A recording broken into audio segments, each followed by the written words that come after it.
Welcome to My View On, a series of podcasts where experts in the industry give their personal view on some of the big topics making waves in the media.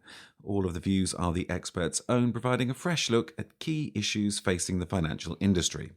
The future of advice is under the spotlight again, with a new report from Vouched For revealing fresh concerns among savers and investors. 1 in 4 people are worried that their pensions may not adequately provide for them.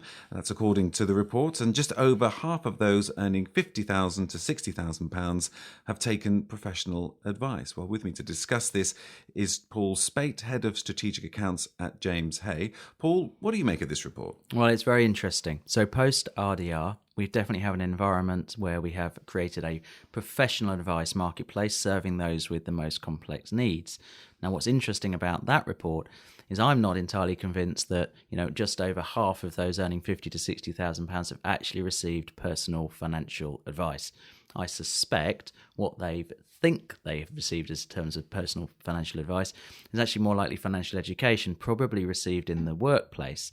Now, there's an acknowledged advice gap in the UK, and one of the ways that, there's a lot of noise at the moment that gap might be filled is with robo-advice. Now, robo-advice sounds very exciting, very futuristic. What does it actually amount to? Well, the example that we're often given comes from the United States, where this market is slightly more mature. It's still young, but it's more mature than we are in the UK.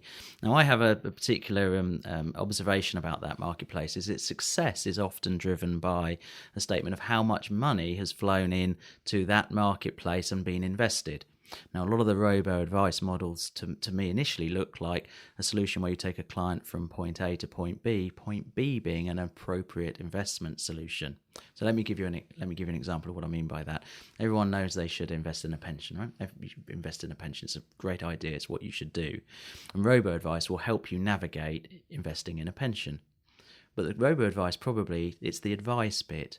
Should you invest in a pension? How much should you invest in a pension rather than where should that money go? For me, robo-advice should be about assessing how many successful advice events we've had, not how much money has flown into funds as a result of it.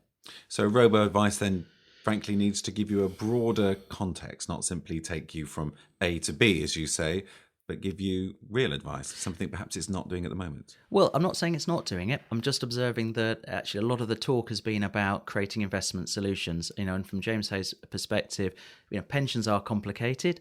They are. How much you can pay in and whether you should pay in them are matters that probably require personal advice or some high-quality financial education to help you navigate those questions. So for me, robo-advice, fantastic. It needs to be certainly centred around the advice aspect of that phrase rather than where does the money then go to.